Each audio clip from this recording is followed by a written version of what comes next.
The CW Twin Cities presents See What's Now, your entertainment news source. Hello, Jon, Allie. Hey! Cesar Millan, thanks so much for being with us. Jon Foss Allie Thank you, Krings, guys. CW Twin Cities. And one fun fact that I wanted to tell you that you may not be aware of is on Saturdays, you are basically the face of our station because from 8 to 10, 4 times in a row, we have the Dog Whisperer with Cesar Millan. So great show. I've learned a lot from it myself. Are there any stories or success stories that stick out to you as great memories from making that show? Well, to me, the fact that people are recognizing the dog doesn't want to have problems, the problems that dogs develop are given by us. And so that's a very success story. I always say I train people rehabilitate dogs. In reality, dogs will never develop problems if they're raised by their own kind, right? Because what they're looking for is balance and harmony. So they're not looking to ever develop instability like aggression, anxiety, fear, and what you see in the TV show. And so the fact that people are learning and understanding that we don't have problems with dogs is just the way we relate to them that we can cause a problem. So every time my dog pees on the floor, it's actually my fault.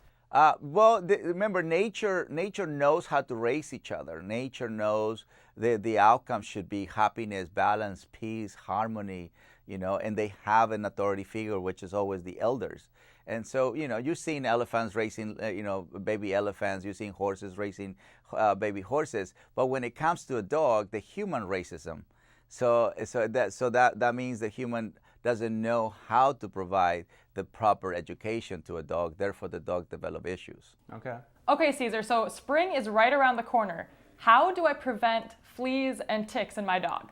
Well, to me, it's all about always partnering with people that want to do the right thing for dog lovers. To me, it's all about making sure dog lovers always think prevention, always think, how can I help? How can I keep my dog safe? So I team up with NextGuard, which they created a flavorful chewable that allows a dog to take it in very easy and kill ticks. Because, one of the things that we dog lovers love to see and do is to take our dogs outdoors. We know how much they love that. But at the same time, we don't know what's up there. So that way we are always making sure that our dogs are safe.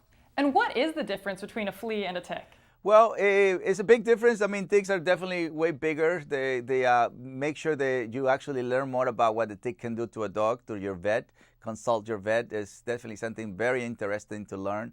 I certainly have learned a lot lately because this is a new tick called the Lone Star tick. And this one is actually looking for our dogs. So normally ticks are always normally wait for dogs to pass by a bush. This one is actually preying to it. So it's a much more aggressive tick that I have ever heard or experienced. Why is it so important to get ticks off of dogs? They're a ticking time bomb. We've heard you say, what makes them a ticking time bomb? Well, this is something that you can definitely consult with your vet a lot more, and is they're not a health. It actually has to do with health, and they're not healthy for our dogs. So you can hear it better from someone who knows more about that type of stuff, which is the vet. For me, it's all about making sure dog lovers are proactive. They know about it, and they go and consult their vet. Cesar, where are our dogs most likely to encounter a tick? How can we keep them out of their habitat?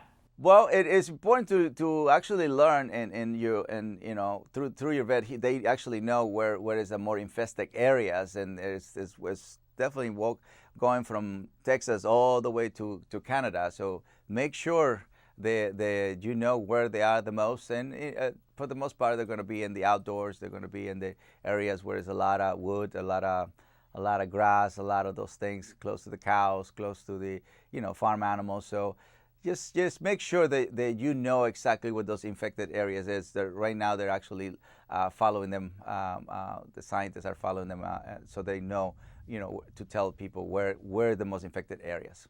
My wife and I have 3 dogs, and all right.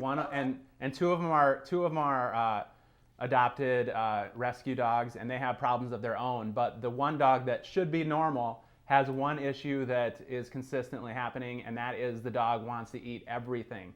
So it wants to eat its food, it wants to eat the other dog's food, it will steal food from my kids. It seems like the dog would basically eat until it died if we let it. Its name is Zelda. What would you recommend that we do to keep Zelda from eating so much? But remember, when a dog overeats or has no limits, that's normally called obsession. So when a dog is obsessed of something, the best thing we can do is redirect them into something more productive, and like some type of activity, agility, some kind of obedience, something where the dog feels that he can compete, so he can actually redirect. Because a lot of times these dogs have an amazing nose. That's what they find in food everywhere, and these are the kind of dogs that will do amazing in search and rescue. Okay. Because they're looking for a scent. But the scent that is more available to dogs indoor is food, and so that make them really obsessed about finding it and then eating it. So if you learn to redirect it or take advantage of this ability, he actually can recover and have a limit.